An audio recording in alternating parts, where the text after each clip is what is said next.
तो students question number 20 पे आते हैं। क्वेश्चन नंबर 20 है the slope of A displacement time graph is. देखिए, अगर हम लोग इस तरीके से एक टाइम ग्राफ बनाएं, इस तरफ ले लें क्या डिस्प्लेसमेंट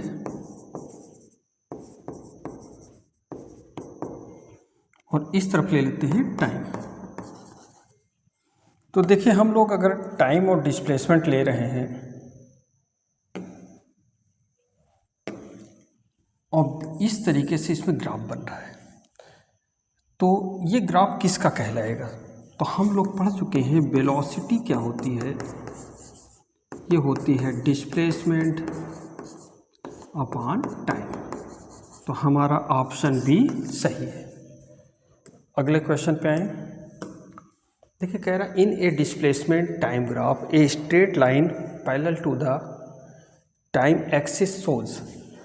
तो अगर हम लोग देखिए, इस तरफ आप डिस्प्लेसमेंट ले लिए, इस तरफ आप टाइम ले लिए, ये ग्राफ ऐसे बन रहा है। इसका मतलब है टाइम के साथ कोई भी चीज़ क्या है, डिस्प्लेस नहीं हो रही है। तो ऑब्जेक्ट क्या होगा? ऑब्जेक्ट रेस्ट पर है, ऑब्जेक्ट रेस्ट पर है। तो हमारा ऑप्शन सी सही है। अगले में चलिए। कह रहा in a displacement time graph a straight line with constant slope represent.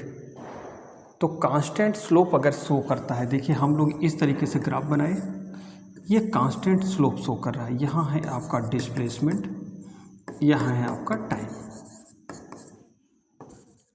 अब देखिए, कांस्टेंट स्लोप शो कर रहा है, तो ये किसको शो करेगा? यूनिफॉर्म मोशन को। अगर यही स्लोप इस तरीके से हो जाए ये, तो ये हो जाएगा नॉन यूनिफॉर्म। तो हमारा ऑप्शन ए सही है। अगले क्वेश्चन पे है। कह रहा which of the following pair represent isobar. तो देखिए, आइसोबार में आप जानते हैं कि एटॉमिक मास सेम होना चाहिए। तो ऊपर की ओर आप गिनती को ध्यान से देखिए, किसमें इक्वल है? देखिए, इसमें इक्वल है, इसमें इक्वल नहीं है, इसमें भी नहीं है, इसमें भी नहीं है। तो हमारा आइसोबार सी हुआ। यानी मास अगर हम लोग देखते हैं, जैसे किसी का भी ले लें, 6 कार्बन 40 हुआ यहाँ पे और 7n, तो हमारा ऑप्शन ए सही है। अगले क्वेश्चन पे आए। कह रहा है isobar are atoms of different element having. तो आइसोबार में अभी अभी बात हुई कि जो सेम मास नंबर रखेगा लेकिन डिफरेंट एटॉमिक नंबर रखेगा, वो हमारा क्या होगा? हमारा आइसोबार होगा। तो same mass number but different atomic number. तो ऑप्शन बी हमारा सही है।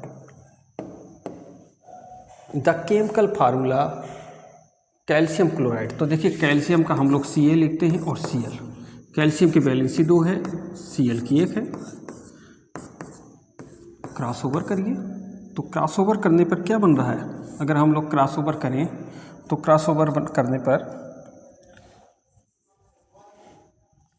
हमारा तैयार होगा CaCl2। तो कौन सा ऑप्शन सही है? हमारा ऑप्शन बी सही है। अगले क्वेश्चन पे आते हैं।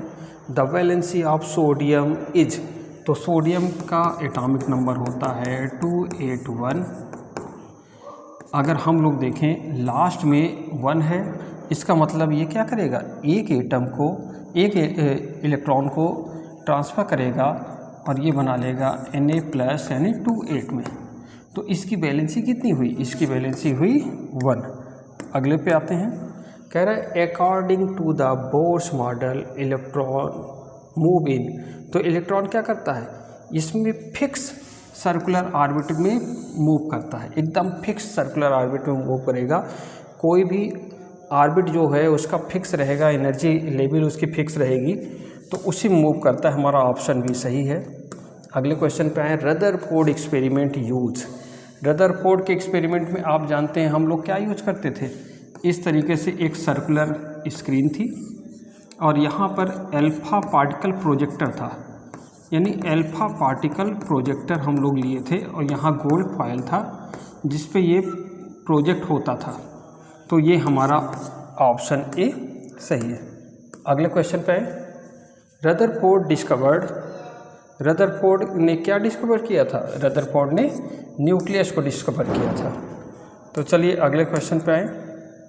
अगला क्वेश्चन कह रहा है the chemical formula of carbon dioxide. तो आप जानते हैं कार्बन और ऑक्सीजन, कार्बन की वैलेंसी 4 है और ऑक्सीजन की वैलेंसी 2 है। अगर आप इसको कट करेंगे 2 और 1 में आ गया, ये दोनों क्रॉसओवर होकर क्या बनेंगे? CO2। तो हमारा ऑप्शन भी सही है। तो चलिए अगले क्वेश्चन पे आए।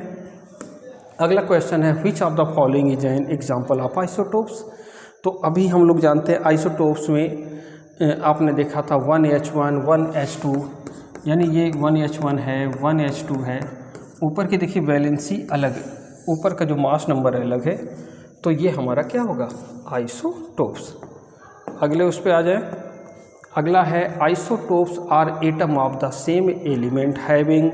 तो आइसोटोप्स में क्या होता है? सेम एटॉमिक नंबर रखता है, यानी मास नंबर सेम नहीं रखेगा, तो same atomic number but different mass number. तो ये हमारा ऑप्शन भी सही है। चलिए अगले क्वेश्चन पे आए।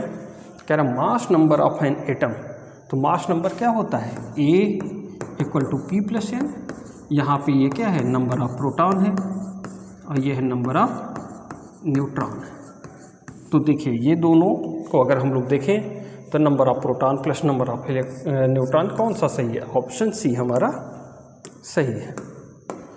तो according to the Dalton atomic theory atoms are, atom क्या होता है? स्मॉलेस्ट पार्टिकल होता है और ये इनडाइविजिबल होता है, जिसको हम और ज़्यादा डिवाइड नहीं कर सकते हैं।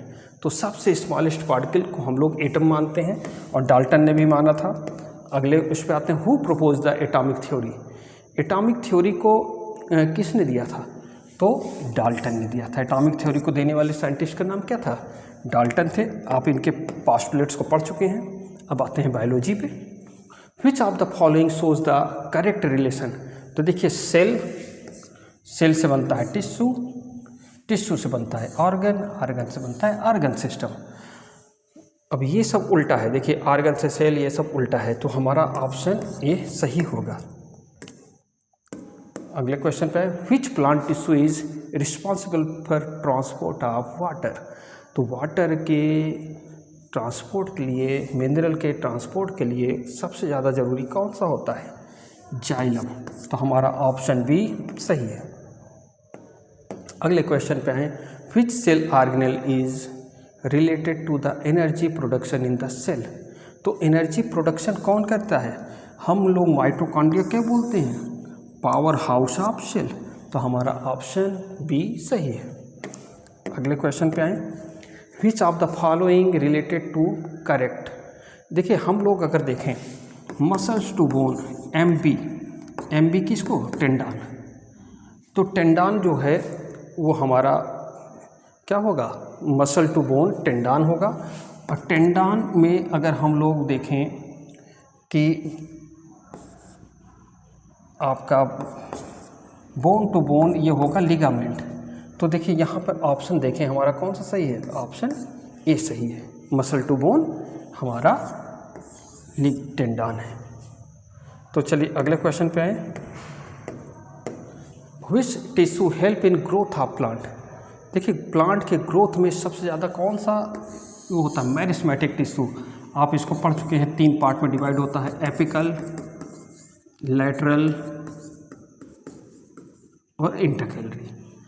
तो अब हम लोग देखें हमारा ऑप्शन ए सही है। विच of the following relation is correct for crop season. तो देखिए खरीफ जो क्रॉप होती है वो रेनी सीजन में होती है। यहाँ पे रबी को रेनी सीजन दिखाया है तो ये गलत है। खरीफ विंटर में नहीं होती है। खरीफ कब होती है? रेनी सीजन में होगी। तो रेनी सीजन में कौन से होते हैं? जैसे खरीफ में आप देते हैं, देखिए बोया जाता है, अब क्या बोलते हैं, चावल बोते हैं, सब बोते हैं। तो ये सब हो गया आपका खरीफ में। Honey production is related to the which improvement in food resources activity. तो हनी में अब देखिए कौन सा सही है?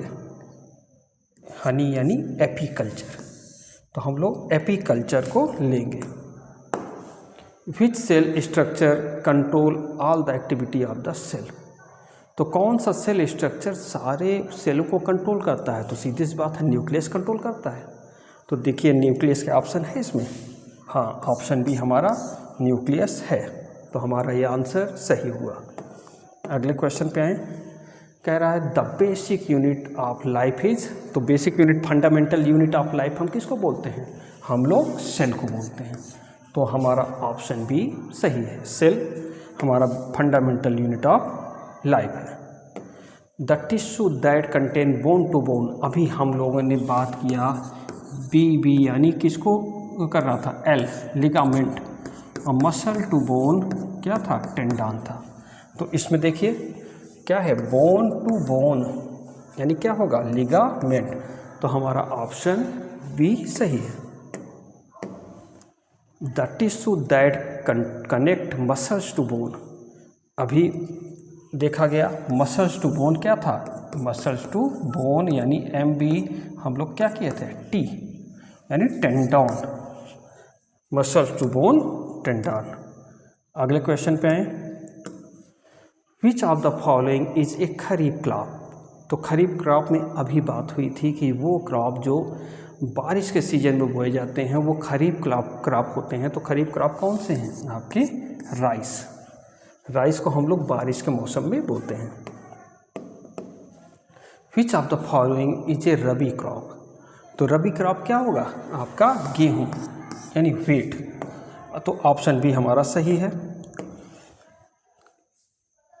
Rearing of honey bee is called, तो हनी बीज को रियरिंग करने को हम क्या बोलेंगे? हनी किससे जुड़ा होता है? एपीकल्चर से, यानी हम लोग मधुमक्खी पालन करते हैं और किस में करेंगे? एपीकल्चर में करेंगे। अगला है हमारा rearing of fish is called, तो फिश को हम किस में वो करते हैं? पिसीकल्चर में। तो फिश हमारा पिसीकल्चर में होगा। तो चलिए अगला क्वेश्चन हमारा लास्ट है, an object will float in water if, अगर वाटर से उसकी डेंसिटी कम होगी तभी वो तैरेगा।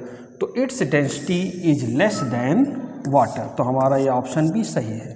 तो बच्चों हमने आज 50+ क्वेश्चन को कंप्लीट कर लिया रैपिड रिवीजन के थ्रू, रैपिड क्वेश्चन के थ्रू। तो हम लोग इस तरीके से वीडियो लाते रहेंगे। जल्द ही 299 कोर्स आपका आने वाला है, जो कि 1 अप्रैल से क्लास 9th और क्लास 10th के लिए स्टार्ट हो जाएगा। और क्लास 9th और क्लास 10th को 1 अप्रैल से पूरे क्लास मिलने शुरू होंगे, जो कि 40 वीक का होगा। तो आज ही आप खुद ज्वाइन करिए, दूसरों को भी बताइए ज्वाइन करने के लिए। आपके कोर्स में 299 कोर्स में आपके क्लासेस होंगे, टेस्ट सीरीज़ होगी, मेगा टेस्ट होगा, डाउट क्लासेस होंगे, यानी डाउट AI के थ्रू भी होगा। तो आपको सारी सुविधाएं मिलेंगी। तो आप जल्द ज्वाइन करिए और लोगों को कहिए जो आपके फ्रेंड हों वो भी ज्वाइन करें। तो चलिए मिलते हैं हम लोग अगले वीडियो में।